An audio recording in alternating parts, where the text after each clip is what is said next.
എൻ്റെ പപ്പ എന്നെ കഷ്ടപ്പെട്ട് വളർത്തിക്കൊണ്ട് ഞാൻ ഇന്ന് ഈ സീറ്റിൽ ഇരിക്കാൻ ഞാൻ യോഗ്യതയുള്ളവളായിരിക്കുന്നു. കുഴപ്പമില്ലാണ്ട് പോണു, അത്രേ നമുക്ക് പറയാൻ പറ്റുള്ളൂ. ബാക്കി ഇനി എന്തൊക്കെ കളികളാണെന്നുള്ളത് നമുക്ക് വഴി അറിയാൻ പറ്റില്ലല്ലോ. ഇവര് അത്രയും സുധിച്ചേട്ടനൊക്കെ അറിയുന്ന ആൾക്കാർ, സുധിച്ചേട്ടൻ്റെ ഫാമിലിനെ അറിയുന്ന ആൾക്കാർ, നമ്മളിപ്പോൾ ഒരാളിനെ പരിചയം ഉണ്ടെങ്കിൽ ആളോട് കൂടുതലായിട്ട് നമ്മൾ സംസാരിക്കില്ലേ? സ്കൂളിൽ പോയോ നീ? എന്നെ പഠിച്ചു. 2 ദിവസമായി നമ്മൾ രേണു സുധിയുടെ വീഡിയോ ചെയ്തിട്ട് പ്രത്യേകിച്ച് കണ്ടന്റും കാര്യങ്ങളൊന്നും പുള്ളിക്കാരത്തി കൊടുക്കുന്നില്ല. അതാണ് അതിൻ്റെ ഒരു സത്യം എന്ന് വെച്ച് കഴിഞ്ഞാൽ, ഇടയ്ക്ക് വെച്ചിട്ട് ഞാൻ കേട്ടു പുള്ളിക്കാരത്തി ഷോയിൽ നിന്ന് ക്വിറ്റ് ചെയ്യാൻ പോവുകയാണെന്ന്. ഹെൽത്ത് കണ്ടീഷൻ വളരെ മോശമായതിൻ്റെ പേരിൽ ഇനി ഷോയിൽ തുടരാൻ പറ്റത്തില്ല എന്നൊക്കെ ഉള്ള രീതിയിലുള്ള ഡയലോഗ് അവിടെ വന്നിരുന്ന് അടിച്ചിട്ടുണ്ടായിരുന്നു. ശരിക്കും ബിഗ് ബോസിലോട്ട് പോകുന്നതിന് മുന്നേ എല്ലാവരും മനസ്സിലാക്കേണ്ട ഒരു കാര്യം എന്ന് പറഞ്ഞു കഴിഞ്ഞാൽ, പുറത്ത് നടക്കുന്ന കണക്കൊന്നും അതിനകത്ത് എന്നിരുന്ന് കാണിക്കാൻ പറ്റത്തില്ല. അത് നിങ്ങൾ എപ്പോഴും മനസ്സിലാക്കുക. പിന്നെ ഒരുപാട് പേരുടെ ഓപ്പർച്യൂണിറ്റീസ് ആണ് നിങ്ങളെല്ലാവരും നശിപ്പിക്കുന്നത്. കാര്യം നിങ്ങൾ 2-3 ദിവസം അവിടെ ചെന്ന് നിന്നിട്ട് അയ്യോ എനിക്ക് എൻ്റെ വീട്ടിൽ പോകണം, എനിക്കിവിടെ പറ്റത്തില്ല എന്ന് പറഞ്ഞു കഴിഞ്ഞാൽ നിങ്ങളൊന്ന് ചിന്തിച്ച് നോക്ക്, എത്ര പേരുടെ ഓപ്പർച്യൂണിറ്റി ഇവിടെ നഷ്ടപ്പെടുന്നത്. സോ അതുകൊണ്ട് കഴിവതും പോകാൻ താല്പര്യമില്ലെങ്കിൽ മിണ്ടാതെ വീട്ടിൽ ഇരിക്കുന്നതായിരിക്കും ഏറ്റവും നല്ലത്. എന്തായാലും രേണു സുധി റിലേറ്റ് ചെയ്തിട്ട് കുറേ വീഡിയോസ് വന്നിട്ടുണ്ട്. ആദ്യം പുള്ളിക്കാരത്തിയുടെ ലൈഫ് സ്റ്റോറി പറയുന്ന ഒരു വീഡിയോ ഞാൻ ഇവിടെ കാണിക്കാം. അതിനകത്ത് അച്ഛനെ പറ്റിയിട്ട് കുറച്ച് കാര്യങ്ങൾ രേണു സുധി സംസാരിക്കുന്നുണ്ട്. ഞാൻ ഇപ്പോഴും എന്ത് കാണിച്ചാലും എന്നെ തല്ലാൻ വരുന്നതാണ് പപ്പ. അതാണ് എൻ്റെ പപ്പ. പപ്പയോട് ഞാൻ വളരെ സ്നേഹിക്കുന്നു. എൻ്റെ പപ്പ എന്നെ കഷ്ടപ്പെട്ട് വളർത്തിക്കൊണ്ട് ഞാൻ ഇന്ന് ഈ സീറ്റിൽ ഇരിക്കാൻ ഞാൻ യോഗ്യതയുള്ളവളായിരിക്കുന്നു. അതെ, തങ്കച്ചൻ എന്ന് പറയുന്ന ഒരു വ്യക്തി കഷ്ടപ്പെട്ട് നിങ്ങളെ പഠിപ്പിച്ച് ഇപ്പം ബിഗ് ബോസ് എന്ന് പറയുന്ന ഒരു ഷോയിലും കൊണ്ടുവന്നിരുത്തിയിട്ടുണ്ട്. ഇതാണ് പുള്ളിക്കാരത്തി പറഞ്ഞു വരുന്നത്. സുധി എന്ന് പറയുന്ന ഒരു വ്യക്തി, അതായത് കൊല്ലം സുധി എന്ന് പറയുന്ന ഒരാളുടെ ഐഡന്റിറ്റിയിലാണ് നിങ്ങളെ 10 പേര് അറിയാൻ തുടങ്ങിയത്. ആ ഒരു മനുഷ്യനില്ലെങ്കിൽ നിങ്ങൾ ജീവിതത്തിൽ ബിഗ് ബോസ് എന്ന് പറയുന്ന ഒരു പ്ലാറ്റ്ഫോമിൽ നിങ്ങൾ കയറത്തില്ല. അതാദ്യം മനസ്സിലാക്കുക. നമ്മുടെ ജീവിത കഥ പറയുമ്പോഴത്തേക്ക് ഓരോ കൂപ്പൺ പിക്ക് ചെയ്ത് അതിനകത്ത് എഴുതിയിരിക്കുന്നതുമായിട്ട് റിലേറ്റ് ചെയ്ത് വേണം നമ്മൾ സംസാരിക്കാൻ. ഇപ്പം രേണുവിനെ സംബന്ധിച്ച് അച്ഛൻ എന്ന് പറയുന്ന ആ ഒരു ചെറിയൊരു പേപ്പറാണ് കിട്ടിയത്. അപ്പോൾ അച്ഛനെ പറ്റിയിട്ട് പറയുന്ന ഡയലോഗാണ് നിങ്ങളിപ്പോൾ കേട്ടത്. പക്ഷേ എനിക്ക് ബേസിക്കലി അതിനകത്തോട്ട് യോജിക്കാൻ പറ്റുന്നില്ല. കാര്യം കൊല്ലം സുധി എന്ന് പറയുന്ന ഒരു മനുഷ്യനില്ലെങ്കിൽ ഇവരെ ആരറിയൂടെ? അത് നിങ്ങളൊന്ന് ചിന്തിച്ച് നോക്കിയാൽ മതി. അതിൽ കൂടുതൽ ഞാൻ വേറെ ഒന്നും പറയുന്നില്ല. ഇനി രേണു സുധിയുടെ വേറൊരു വീഡിയോ കൂടി കാണിച്ചു തരാം. അതായത് ഋതപ്പൻ്റെ പേരും പറഞ്ഞിട്ട് ബെഡിൽ കിടന്ന് കരയുന്ന ഒരു വീഡിയോ ഞാൻ കാണിച്ചു തരാം. സ്കൂളിൽ പോയോ നീ? എന്നെ പഠിച്ചു. അമ്മ മറന്നു പോകല്ലേ. കൊച്ചിനെ വേണമെങ്കിൽ നിങ്ങൾ ആരെങ്കിലും വന്ന് ഏറ്റെടുത്തോ എന്ന് പറഞ്ഞ വ്യക്തിയാണ് ഈ രേണു സുധി. ഇതിൻ്റെ പേരിൽ 3 വട്ടം ചൈൽഡ് ലൈനിൽ കയറി ഇറങ്ങിയിട്ടുണ്ട്. പുറത്ത് നിന്നപ്പോൾ ഇവർക്ക് ഈ ഒരു സ്നേഹമൊന്നും ഇല്ലേടേ. അകത്ത് ചെന്നപ്പോഴാണോ ഈ കൊച്ചിനോടൊക്കെ ഇത്രയും സ്നേഹവും കാര്യങ്ങളൊക്കെ കാണിക്കുന്നത്? എനിക്ക് ജെനുവിനായിട്ട് എനിക്ക് ഫീൽ ചെയ്യുന്നില്ല. ഇത് കാണുമ്പോഴത്തേക്ക് കുറേ എണ്ണം ഇപ്പോൾ ഇറങ്ങും, കുടുംബം കലക്കാനായിട്ട് ഇറങ്ങുന്നു എന്നും പറഞ്ഞിട്ട് കുറേ വിവരം കെട്ടവന്മാർ ഇറങ്ങുമെന്ന് എനിക്ക് നല്ല ഉറപ്പുണ്ട്. പക്ഷേ ഇവർ കാണിക്കുന്നതിനകത്തോട്ട് എന്തെങ്കിലും ജെനുവിനിറ്റി ഉണ്ടെന്ന് എനിക്ക് തോന്നുന്നില്ല. കാര്യം പുറത്ത് കിടന്ന് കാട്ടിക്കൂട്ടിയത് അങ്ങനെയുള്ള പരിപാടികളായിരുന്നു. അപ്പോൾ അങ്ങനെ ഇരിക്കുന്ന സാഹചര്യത്തിൽ ഇവരെ എങ്ങനെ നമുക്ക് സപ്പോർട്ട് ചെയ്യാൻ തോന്നും? TV കാണണം കേട്ടോ, TV കാണണം. ഈ പ്രാവശ്യം കിച്ചുവിൻ്റെ പേര് പറഞ്ഞിട്ടില്ല, ഋതപ്പൻ്റെ പേര് മാത്രമാണ് പറയണത്. എന്തായാലും ആ ഒരു തത്തമ്മയുടെ ഒരു വീഡിയോ ഉണ്ടല്ലോ, തത്തമ്മയെ പിടിച്ച് അടുത്തിരുത്തിയിട്ട് തത്തമ്മയുടെ മുഖത്ത് നോക്കിയിട്ട് തത്തമ്മയ്ക്ക് കണ്ണില്ല, പിന്നെ ഞാൻ എന്തോ സംസാരിക്കാനാണെന്നും പറഞ്ഞിട്ട് ഒറ്റയടിക്ക് ഇവർ സ്വിച്ച് ഇട്ട പോലെ വന്നിരുന്ന് കരയുന്നൊരു വീഡിയോ അത്യാവശ്യം നല്ല രീതിയിൽ വൈറലായതാണ്. കൂടെ വലിയ രീതിയിൽ സഹകരിച്ചുകൊണ്ട് നടക്കുന്ന വ്യക്തിയാണ് പ്രതീഷ് ഉൾപ്പെടെ ഇതിന് അഗെയിൻസ്റ്റ് ആയിട്ട് വന്നിരുന്ന് റിയാക്ട് ചെയ്തിട്ടുണ്ടായിരുന്നു. അതായത് പ്രതീഷിന് മനസ്സിലായി കള്ളത്തരമാണ് കാണിക്കുന്നതെന്ന്. പക്ഷേ അവൻ ഒരുമാതിരി ഒഴുക്കം മട്ടത്തിൽ വന്ന് സംസാരിച്ച് പോയിട്ടുണ്ടായിരുന്നു. എന്നാലും കൊള്ളാം നാടകങ്ങൾ. കാര്യം സ്വന്തമായിട്ട് കൊടുക്കാൻ കണ്ടന്റ് ഒന്നും ഇല്ലെങ്കിൽ പിന്നെ നമ്മുടെ മുന്നിലുള്ളത് ആകെ ഇതാണ്. ഇങ്ങനെയൊക്കെയുള്ള കാർഡുകൾ ഇറക്കുക, സിമ്പതി പിടിച്ചു പറ്റുക, അത്രയേ ഉള്ളൂ. നല്ല രീതിയിൽ അവിടെ ചെന്ന് ഗെയിം കളിക്കാൻ നോക്ക്, എല്ലാവരും സപ്പോർട്ട് ചെയ്യും. ഇങ്ങനെയൊക്കെ കാണിച്ചിട്ട് എന്തിനാണ് ഈ സപ്പോർട്ട് മേടിക്കാൻ നിൽക്കുന്നത്? ഒരുപാട് പേര് ഇതേപോലെ ഫാമിലിയും കാര്യങ്ങളും എല്ലാം മറന്നിട്ടാണ് അവിടെ വന്ന് നിന്ന് ഗെയിം കളിക്കുന്നത്. അവർക്ക് ആർക്കും ഇത്രയും വിഷമവും സങ്കടങ്ങളും ഒന്നുമില്ല. അമ്മനെ കാണണേ, അമ്മനെ കാണുമോ നീ? വൈകിട്ട് അപ്പച്ചനോട് പറയണം TV വെച്ചേരാ. എന്നെ കാണണേ പൊന്ന, അമ്മയുടെ പൊന്നമ്മനെ കാണണേ. ലെബനോനെ ഋതപ്പനെ നോക്കാം. ചേച്ചിയുടെ മക്കളുടെ പേരൊക്കെ പറയുന്നുണ്ട്, ഋതപ്പനെ നോക്കിക്കോണേ എന്നൊക്കെ പറഞ്ഞ്. എന്തായാലും ഇത്രയേ ഉള്ളൂ സംഭവം. ഇതിൻ്റെ അഭിപ്രായം നിങ്ങളായിട്ട് വന്ന് പറഞ്ഞാൽ മതി, ഞാൻ കൂടുതലായിട്ടൊന്നും പറയുന്നില്ല. ഇതുപോലെയുള്ള കോമഡി കാര്യങ്ങൾക്ക് നമ്മൾ പിന്നെ എന്തോ മറുപടി പറയാനിടയിൽ. എന്തായാലും വേറൊരു സാധനം കൂടി നടക്കുന്നുണ്ട്. അക്ബർ കുറച്ച് ദിവസമായിട്ട് രേണുവിൻ്റെ പുറകെ നടന്നുകൊണ്ടിരിക്കുകയാണ്, രേണുവിൻ്റെ അടുത്ത് മാപ്പ് ചോദിച്ചുകൊണ്ട്. പക്ഷേ രേണു ഇപ്പോഴും ഈ ഒരു കേസ് വിട്ടുകൊടുക്കുന്നില്ല. ശരിക്കും പറഞ്ഞാൽ ആ ഒരു ഷോയുടെ ഉള്ളിലുള്ള കാര്യമാണ്, അത് അവിടെ തന്നെ കളയുക. ചുമ്മാ തലയെ പിടിച്ചുകൊണ്ട് അത് നടക്കേണ്ട കാര്യമില്ല. ഇത്രയും വൈരാഗ്യം കാണിക്കേണ്ട ആവശ്യമില്ല.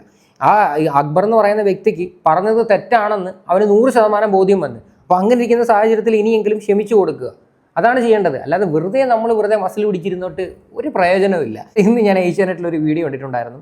അക്ബർ അടുത്തിരുന്ന് പാട്ടൊക്കെ പാടി കൊടുക്കുന്നു.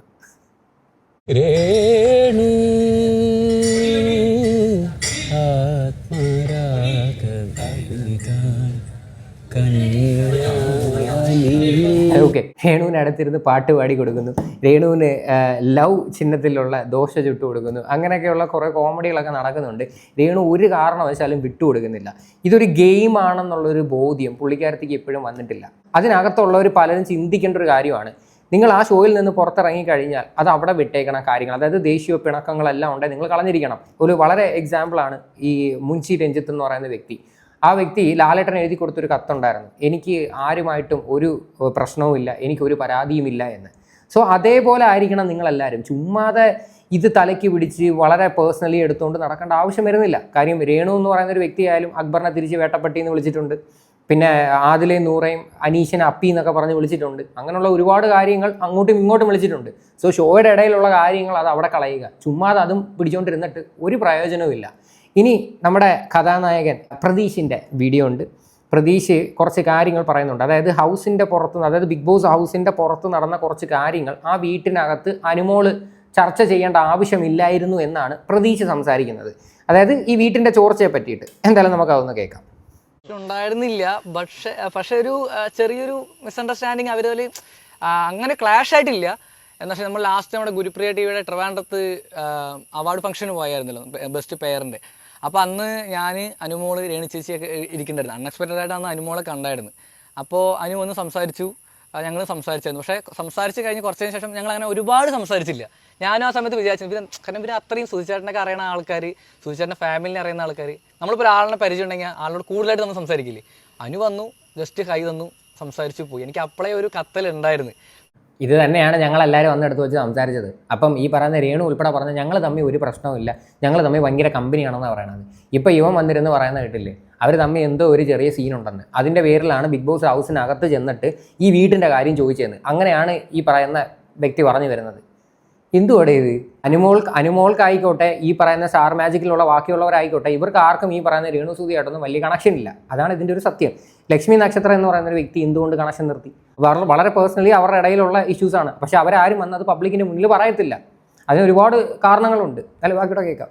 പക്ഷെ മൂപ്പര് അപ്പോഴും ഞാനും ബിഗ് ബോസിൽ ഉണ്ടാവാനുള്ള ചാൻസ് എല്ലാ തരത്തിലും ഉണ്ട് എന്നുള്ളത് നമുക്ക് ഓൾറെഡി എനിക്ക് ഏകദേശം അറിയായിരുന്നു. പക്ഷേ ആളില്ലാന്ന് പറഞ്ഞത്. പിന്നെ അയാൾ ഓൾറെഡി ബിഗ് ബോസിൽ വന്ന ആളുടെ ഗെയിം ഞാൻ കാണാറുണ്ട്, ആൾ കളിക്കാറുണ്ടെന്നൊക്കെ നോക്കാറുണ്ട്. ആൾ കുറച്ച് കരച്ചിലൊക്കെ ഇത്തിരി കൂടുതലുള്ള ആളാണ്. എന്ത് പറഞ്ഞാലും പെട്ടെന്ന് ഇമോഷൻസ് വരുന്നു അനുവിന്.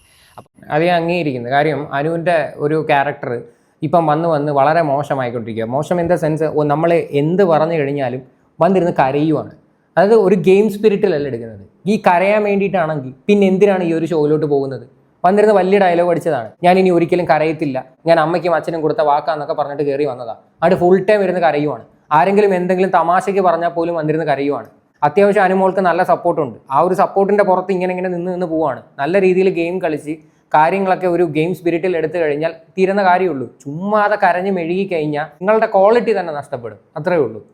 അപ്പോൾ അതിനിടയിൽ ഇമോഷൻസ് വരുന്നിടയിൽ അനു ഒരു വാക്ക് പ്രയോഗിച്ചിട്ടുണ്ടായിരുന്നു, രേണു ചേച്ചിൻ്റെ വീട്ടിൻ്റെ ഒരു ഇഷ്യൂ. അത് ഭയങ്കരമായിട്ട് സോഷ്യൽ മീഡിയയിൽ കത്തി നിൽക്കുന്ന ഒരു ഇഷ്യൂ ആയിരുന്നു. വീട് വെച്ച് കൊടുത്തതിൻ്റെയും ഭയങ്കര പ്രശ്നമാണെന്നാണ്. ഇവൻ സത്യം പറഞ്ഞ ഇതൊന്നും കണ്ടിട്ടില്ല. ആദിലെ നൂറയുമായിരുന്നു ഈ ഒരു വീട്ടിനെ പറ്റിയൊക്കെ സംസാരിച്ചത്, അല്ലാതെ അനുമോളല്ല ഈ ഒരു വിഷയം കൊണ്ടുവന്നത്. ഇവൻ ചുമ്മാതെ അനുമോളുടെ മണ്ടലോട്ട് അടിച്ചേൽപ്പിക്കുക. അനുമോൾ അത് കേട്ടുകൊണ്ടിരിക്കുന്ന സാഹചര്യത്തിൽ ആ കോൺവെർസേഷനിൽ ജോയിൻ ചെയ്തതാണ്. അപ്പോഴാണ് എടുത്തു വെച്ച് ചോദിക്കുന്നത് ഈ വീട്ടിൻ്റെ ഒരു കേസ്. അത് ശരിക്കും അവിടെ പോയി എടുക്കേണ്ട ഒരു ടോപ്പിക്കല്ല. കാരണം ഒരു ചാരിറ്റീൻ്റെ ലെവലിലേക്ക് പോകുന്ന ഒരു പ്രശ്നത്തിനെ ബിഗ് ബോസ് എന്നൊരു വലിയ ഷോയ്ക്ക് കൊണ്ടുപോയിട്ട് ഇട്ട് കൊടുക്കേണ്ട കാര്യമില്ല. അതിൽ ഈ ഒരു വിഷയം രേണുവിൻ്റെ അടുത്ത് സംസാരിക്കുന്ന സമയത്ത് എടുത്തു പറഞ്ഞ് ഇത് പുറത്ത് നടന്നൊരു സംഭവമാണെന്ന് പറഞ്ഞപ്പം രേണുവാണ് അങ്ങോട്ട് പറഞ്ഞത്, നിങ്ങൾ ധൈര്യമായിട്ട് ചോദിച്ചോ, എൻ്റെ പേഴ്സണൽ കാര്യമല്ലേ എന്ന്. അങ്ങനെയാണ് രേണു അതിന് ആൻസർ കൊടുക്കുന്നത്. ഒരു വിഷയത്തെപ്പറ്റി നമുക്ക് സംസാരിക്കാൻ താല്പര്യമില്ലെങ്കിൽ നമുക്ക് സ്കിപ്പ് ചെയ്യാം, നമുക്ക് താല്പര്യമില്ല, ഈ ഒരു വിഷയത്തെപ്പറ്റി എനിക്ക് കൂടുതൽ സംസാരിക്കാൻ താല്പര്യമില്ല, അത് പുറത്തെ കാര്യമല്ലേ എന്ന് പറഞ്ഞിട്ട് ആ കോൺവെർസേഷൻ അവിടെ എൻഡ് ചെയ്യാം. പക്ഷെ അവരവിടെ ചെയ്തോ? ഇല്ലല്ലേ. പിന്നെ ഈ പ്രതീക്ഷ വന്നിരുന്ന് എന്താണ് സംസാരിക്കുന്നത്? ആ ലൈവിൻ്റെ ഒരു ചെറിയ ഭാഗം പോലും കണ്ടിട്ടുള്ളതായിട്ട് എനിക്ക് തോന്നുന്നില്ല. കണ്ടിട്ടുണ്ടെങ്കിൽ ഒരിക്കലും ഇവ ഇങ്ങനെ വന്നിരുന്ന് സംസാരിക്കത്തില്ല. ഇഷ്യൂ ഏകദേശം അതിന് പ്രശ്നങ്ങളുണ്ടെന്നുള്ള രീതിയിൽ ആ ബിൽഡേഴ്സ് തന്നെ സമ്മതിച്ചിട്ടുണ്ടായിരുന്നല്ലോ. ചെറിയ ലീക്കുണ്ട്, അത് അവർ പരിഹരിച്ചു കൊടുത്തു. അപ്പം അത് ശരിക്കും ഉള്ള കാര്യം തന്നെയല്ലേ രേണു അന്ന് പറഞ്ഞത്? പുറത്തുള്ള കാര്യം ഒരിക്കലും അത് ബിഗ് ബോസിനുള്ളിൽ പറയേണ്ട കാര്യമില്ലല്ലോ. ലീക്കുണ്ട് എന്ന് ബിൽഡേഴ്സ് തന്നെ സമ്മതിച്ചതെന്ന്. എവിടെയാണ് ബിൽഡേഴ്സ് സമ്മതിച്ചത്? ഫിറോസ് ഭായിയുടെ വീഡിയോ നിങ്ങളെല്ലാവരും കണ്ടതാണല്ലോ. ആ പുള്ളിക്കാരൻ ആണയിട്ട് പറഞ്ഞു ആ വീട്ടിൽ ഒരു തുള്ളി ചോർച്ചയില്ല. ചോർച്ച എന്ന് പറഞ്ഞു കഴിഞ്ഞാൽ ഈ കാറ്റടിക്കുമ്പോൾ, അതായത് മഴ പെയ്യുമ്പം കാറ്റടിക്കുമ്പോൾ വെള്ളം അകത്തോട്ട് പോകുന്നു, അത് അങ്ങനെയുള്ളൊരു ചോർച്ചയാണ്. അല്ലാതെ വീടിന് ചോർച്ചയുണ്ടെന്ന് അവരാരും വന്ന് എവിടെയും അക്സെപ്റ്റ് ചെയ്തിട്ടില്ല. ഇതിൻ്റെ താഴെ പോയി ഫിറോസ് ഭായ് ഒരു കമൻറ്റ് ഇട്ടിട്ടുണ്ട്. ആ തന്തയ്ക്ക് വിളിച്ചിട്ടുള്ള കമൻറ്റാണത്.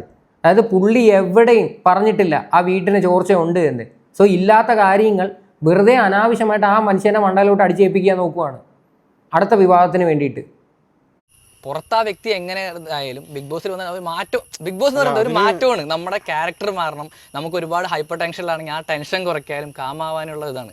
അതൊരു കുറ്റമായിട്ട് പറയേണ്ട ഒരു കാര്യമല്ലല്ലോ. മീൻസ് അത് ഓൾറെഡി ബിൽഡേഴ്സ് തന്നെ അത് അക്സെപ്റ്റ് ചെയ്തിട്ടുണ്ട്. അതെ അതെ. അപ്പോൾ രേണു ഈ ബിൽഡേഴ്സ് ഒരിക്കലും അക്സെപ്റ്റ് ചെയ്തിട്ടില്ല. അത് വെറുതെ അനാവശ്യമായിട്ടുള്ളൊരു സംസാരമായി പോയി.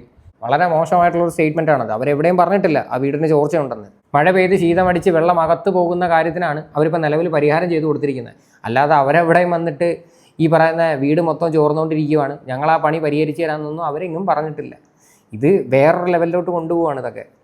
ഇന്ന് ഉണ്ടാക്കി പറഞ്ഞതോ അല്ല, ചേച്ചിന്റെ വീട്ടിൽ അങ്ങനെ ഒരു ഇഷ്യൂ ഉള്ളത് അത് അവർക്ക് പേഴ്സണലായിട്ട് മാത്രം അറിയുന്ന കാര്യമാണ്. അതിലൊരിക്കലും എനിക്ക്, കാരണം ഞാൻ അവരുടെ വീട്ടിലേക്ക് ഒരു തവണ മാത്രമേ പോയിട്ടുള്ളൂ. അപ്പോൾ അവിടെ എന്തൊക്കെ ഇഷ്യൂ ഉണ്ട്, എന്തൊക്കെ നടക്കണമെന്നുള്ള എനിക്ക് ഒരിക്കലും അറിയില്ല. ഈ ചോദ്യം തന്നെയായിരുന്നു ഞങ്ങളെല്ലാവരും അന്ന് ചോദിച്ചിട്ടുണ്ടായിരുന്നത്. അതായത് ഏതോ ഒരു മീഡിയയിലെ ഒരു പുള്ളി വന്നിരുന്നിട്ട് അങ്ങോട്ടാണ് ചോദിച്ചത് വീട്ടിൻ്റെ ചോർച്ചയെ പറ്റിയിട്ട്, അല്ലേ? അപ്പോഴാണ് രേണുവിനെ പറ്റിയിട്ട് വന്നിട്ട് സംസാരിക്കുന്നത്. നമ്മുടെ വീട്ടിൽ എന്തെങ്കിലും ചോർച്ചയോ കാര്യങ്ങളോ ഉണ്ടെങ്കിൽ അത് നമുക്കേ അറിയാൻ പറ്റൂ, അല്ല വഴിയെ പോകുന്ന ആൾക്കാർക്ക് അറിയത്തില്ല. അപ്പം രേണു പറയാതെ ഒരിക്കലും അവരറിയത്തില്ലേ? ഇത് പ്രതീക്ഷിൻ്റെ വായിന്ന് തന്നെ വീണിട്ടുണ്ട് ഈ കാര്യം. പ്രതീക്ഷിന് കുറേ കാര്യങ്ങളൊക്കെ അറിയാം, പക്ഷേ നൈസായിട്ട് അങ്ങ് വിഴുങ്ങുവാണ്. പക്ഷേ അങ്ങനെ ഒരു ഇഷ്യൂ ഉണ്ടെങ്കിലും ഇല്ലെങ്കിലും അത് ആ ബിഗ് ബോസ് എന്ന ഷോയിൽ, ഇത്രയും വലിയൊരു ഷോയിൽ പോയിട്ട് പറയുമ്പോൾ അത് രേണു ചേച്ചിനെ മാത്രമല്ല ആ ബിൽഡേഴ്സിനെ ബാധിക്കും. അത് അവർക്ക് ഇനി അതിനുള്ള അടുത്ത പ്രൊജക്റ്റിനെ കുറിച്ച് ബാധിക്കും. കാരണം അതിപ്പം പല ആൾക്കാരും പല രീതിക്കായിരിക്കും ഈ ഒരു സംഭവം. അപ്പോൾ അവരുടെ അണ്ടറിൽ തന്നെ വീട് പണി നടക്കുന്ന ആൾക്കാരുണ്ടാവും, ബിൽഡിംഗ് പണിയുന്ന ആൾക്കാരുണ്ടാവും. അപ്പോൾ രേണു സുധിക്ക് വെച്ച് എടുത്ത വീട് ഇങ്ങനെ ആയല്ലോ എന്ന് പറഞ്ഞിട്ട് പല ആൾക്കാരും പല രീതിക്കും പറഞ്ഞുണ്ടാക്കാൻ പറ്റും. അവർ നല്ലൊരു കാര്യം ഇല്ല എന്ന് പറയാം. അവർ നല്ലൊരു കാര്യം ചെയ്തേക്കുന്നത്. ഇങ്ങനെ ഒരു അവസ്ഥയിൽ നിൽക്കുന്ന സമയത്ത് ആ ഒരു വ്യക്തിക്ക് ഒരു വീട് വെച്ച് കൊടുക്കുക എന്ന് പറഞ്ഞാൽ നല്ലൊരു കാര്യമാണ്. അത് രേണുവും അവർ കുറ്റമായിട്ടല്ല, കുറ്റപ്പെടുത്തിയല്ല പറഞ്ഞത്. ഇങ്ങനെ ചോദിച്ച ഇത് ആദ്യം പറഞ്ഞു കൊടുക്കേണ്ടത് ഈ രേണു എന്ന് പറയുന്ന വ്യക്തിക്കാണ്, അല്ലാതെ ഇവിടെ അല്ല വന്നിരുന്ന് പറഞ്ഞു കൊടുക്കണ്ട. ഇതൊക്കെ പുറത്തുള്ള സമയത്തെ പറഞ്ഞു കൊടുക്കണമായിരുന്നു. ചേച്ചി ഒരു കാരണവശാലും അത് കുറ്റം പറയരുത്, നിങ്ങൾക്ക് ദാനമായിട്ട് തന്നൊരു കാര്യമാണ്, അതെന്തിനാണ് നിങ്ങളിങ്ങനെ കുറ്റം പറയുന്നതെന്നൊക്കെ ഇതേ ഡയലോഗ് അന്ന് ആ സമയത്ത് രേണുവിൻ്റെ അടുത്ത് പറഞ്ഞിട്ടുണ്ടായിരുന്നെങ്കിൽ ഉണ്ടല്ലേ എല്ലാവരും ഈ പറയുന്ന പ്രതീക്ഷനെ കൈയടിച്ചേനെ. ഇപ്പം വന്നിരുന്ന് ഇങ്ങനെ സംസാരിച്ചിട്ട് എന്തെങ്കിലും കാര്യമുണ്ടോ?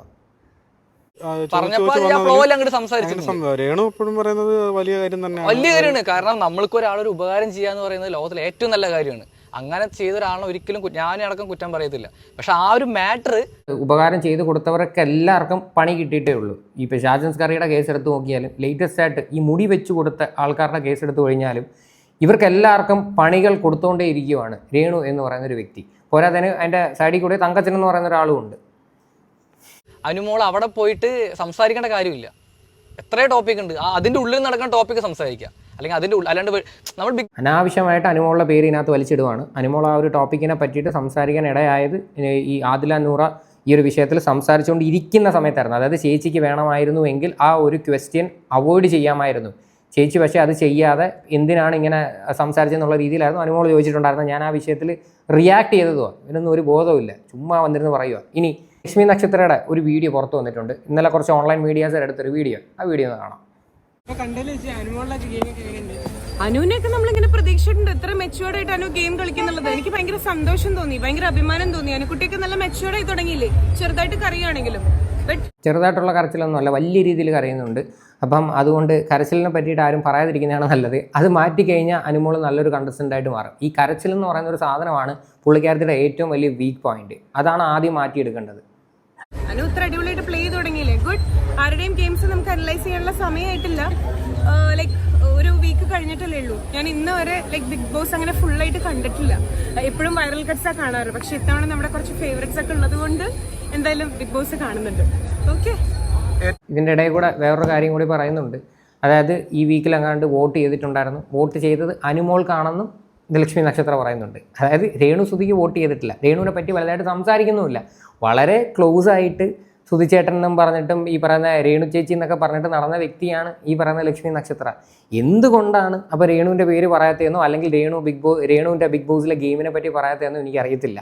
അത് നിങ്ങളായിട്ട് തന്നെ കണ്ടുപിടിച്ചാൽ മതി. ഞാനായിട്ട് അതിൻ്റെ ഉത്തരം വന്ന് പറഞ്ഞു കഴിഞ്ഞാൽ ഇപ്പം തുടങ്ങും കുറച്ച് ആൾക്കാർ കുടുംബങ്ങളൊക്കെ ഇറങ്ങിയെന്നും പറഞ്ഞു. കൂടുതൽ ആരെ സപ്പോർട്ട് ചെയ്യണേ? എനിക്ക് അനീഷിനെ ഭയങ്കര ഇഷ്ടമായി. അദ്ദേഹത്തിന്റെ നിങ്ങൾ ഇത്തിരി ഇറങ്ങിക്കുന്ന ഞാൻ പോവില്ല. അനീഷിന്റെ വേ ഓഫ് സ്ട്രാറ്റജി എനിക്ക് ഭയങ്കര ഇഷ്ടമായി. അനീഷിനെ എനിക്ക് പേഴ്സണലി പരിചയമുണ്ട്. ഞാൻ ഇന്നലെ എന്നിട്ട് അനീഷിന്റെ പ്രൊഫൈൽ എടുത്ത് നോക്കിയപ്പോഴാണ് 2021 അനീഷ് എനിക്ക് മെസ്സേജ് അയച്ചിട്ടുണ്ടായി. എനിക്ക് 15 വയസ്സുള്ള സമയത്ത് അദ്ദേഹം ലൈക്ക് എന്താ പറയാ കോളേജിൽ എവിടെയോ പഠിപ്പിക്കുക അങ്ങനെ എന്തോ ആണ്. ഞാൻ ഏറ്റവും ആദ്യം എന്റെ കരിയർ സ്റ്റാർട്ട് ചെയ്യുന്ന തൃശ്ശൂരിലെ ലോക്കൽ ചാനലിലാണ്. എനിക്ക് അനീഷിന്റെ സ്ട്രാറ്റജീസ് എനിക്ക് ഭയങ്കര ഇഷ്ടപ്പെട്ടു. ഏറ്റവും അധികം ആൾക്കാർ അനീഷിനെ പറ്റി സംസാരിക്കുന്നുണ്ടെങ്കിൽ അദ്ദേഹം എല്ലാവിടെയും പോയി ചെറുതായിട്ട് അദ്ദേഹത്തിൻ്റെതായിട്ടുള്ള ചില സ്ട്രാറ്റജീസ് വർക്ക്ഔട്ട് ചെയ്യുന്നതുകൊണ്ടായിരിക്കും. നൈസ് പ്ലേ ആൻഡ് എല്ലാവരും നന്നായിട്ട് കളിക്കുന്നുണ്ട്. അനു ആണെങ്കിലും അനുവൊക്കെ ലൈക്ക് അത്രയും തൊട്ടവാടി കുട്ടിയായിരുന്നു. പക്ഷെ അനു ഇപ്പൊ നല്ല മെച്ചുവേർഡ് ആയിട്ടുള്ള രീതിയിൽ ഇടപെടേണ്ട അടുത്ത് ഇടപെടുന്നു. അങ്ങനെയൊക്കെ നന്നായിട്ട് കളിക്കുന്നുണ്ടല്ലോ. ചേച്ചീനെ അക്ബർ സെപ്റ്റി ടാങ്ക് പറഞ്ഞായിരുന്നു, അതിനെപ്പറ്റി ഇതായിരുന്നു നിങ്ങൾ രണ്ടുപേരും കൂടെ ഡിസ്കസ്. അക്ബർ രേണു ചേച്ചിയെ സെപ്റ്റി ടാങ്ക് എന്ന് വിളിച്ചിട്ടുണ്ടായിരുന്നു. അതിന് ചേച്ചിയുടെ അഭിപ്രായം എന്താണെന്നാണ് അവിടെ നിൽക്കുന്നവർ ചോദിച്ചത്. ഓക്കെ, അപ്പോൾ പുള്ളിക്കാരത്തി ഇതിന് കൊടുക്കുന്നൊരു മറുപടി എന്ന് വെച്ച് കഴിഞ്ഞാൽ ആരായി കഴിഞ്ഞാലും അങ്ങനെയുള്ള പേര് വിളിക്കല് അത് തെറ്റാണ് എന്നാണ് പറയണത്. അല്ലാതെ രേണുവിനെ പറ്റിയിട്ട് വേറെ വലുതായിട്ടൊന്നും സംസാരിക്കാത്തതിൻ്റെ റീസൺ നിങ്ങൾക്ക് എല്ലാവർക്കും മനസ്സിലായി കാണുമെന്ന് വിചാരിക്കുന്നു. കാര്യം ഇവർ തമ്മിൽ വലിയ ക്ലോസ് അല്ല. അവർ തമ്മിൽ എന്തൊക്കെയോ ഇഷ്യൂസ് ഉണ്ട്, പേഴ്സണലി പല രീതിയിലുള്ള ഇഷ്യൂസ് ഉണ്ട്. ഈ ഇപ്പം ലക്ഷ്മി നക്ഷത്രത്തിൽ മാത്രമല്ല, സ്റ്റാർ മാജിക്കിലുള്ള മിക്ക ആൾക്കാരും ഈ പറയുന്ന രേണുവായിട്ടോ അല്ലെങ്കിൽ രേണുവിൻ്റെ ഫാമിലി ആയിട്ടോ ഒന്നും വലിയ കോൺടാക്റ്റ് ഇല്ല. കാര്യം ഇവരായിട്ട് തന്നെ എല്ലാവരെയും വെറുപ്പിക്കുവാണെന്നാണ് ഞാൻ അറിയാനായിട്ട് സാധിച്ചത്. ചെയ്തിരുന്നല്ലേ അല്ല അങ്ങനത്തെ പേരുകളൊക്കെ വിളിച്ച് അതിപ്പം ആരാണെങ്കിലും എന്താണെങ്കിലും നമ്മളെപ്പോഴും സഭ്യമായിട്ടുള്ള ലാംഗ്വേജ് യൂസ് ചെയ്യാതെ എത്ര തല്ലുകൂടുകയാണെങ്കിലും എല്ലാ കാര്യങ്ങളും എന്നുള്ളത് എനിക്കൊരു പേഴ്സണൽ ഒപ്പീനിയൻ ഉണ്ട്. അത് എന്റെ മാത്രമല്ല, അത് ആരാണെങ്കിലും രേണു ആണെങ്കിലും XOR ആണെങ്കിലും അങ്ങോട്ടും ഇങ്ങോട്ടും give respect and take respect. ഇത്രേ പറഞ്ഞോളൂ. അല്ലാതെ രേണുവിൻ്റെ ഗെയിമിനെ പറ്റിയൊന്നും വലുതായിട്ട് ഒന്നും സംസാരിച്ചിട്ടില്ല. എന്താണോ സംസാരിക്കാതിൻ്റെ റീസൺ അറിയത്തില്ല. എന്തായാലും നമുക്ക് കണ്ടറിയാം. കാര്യം പണ്ട് പെർഫ്യൂം മേടിച്ചുകൊണ്ട് പോകുന്ന വീഡിയോയും പിന്നെ പിള്ളേർക്കൊക്കെ ഒരുപാട് ടോയ്സും കാര്യങ്ങളൊക്കെ മേടിച്ചുകൊണ്ട് പോകുന്ന വീഡിയോ ഒക്കെ നിങ്ങളെല്ലാവരും കണ്ടതാണ് അല്ലേ? മില്യൺ വ്യൂസ് ആയിരുന്നു ഈ പറയുന്ന ലക്ഷ്മി നക്ഷത്രയുടെ വീഡിയോസിനൊക്കെ. ഇപ്പം പക്ഷേ പുള്ളിക്കാരത്തി എന്തുകൊണ്ട് രേണുവിനെ പറ്റിയിട്ട് ഒന്നും വലുതായിട്ട് സംസാരിക്കാത്തതെന്ന് അതൊരു ചോദ്യമാണ്. അത് എല്ലാവരുടെയും ഇടയിലുള്ള ചോദ്യമാണ്. എന്തായാലും ഈ ഒരു വിഷയമായിട്ട് ബന്ധപ്പെട്ട് നിങ്ങളുടെ എല്ലാവരുടെയും അഭിപ്രായങ്ങൾ എന്താണെന്ന് വെച്ചാൽ നിങ്ങൾ തീർച്ചയായിട്ടും കമൻറ്റ് ചെയ്യുക.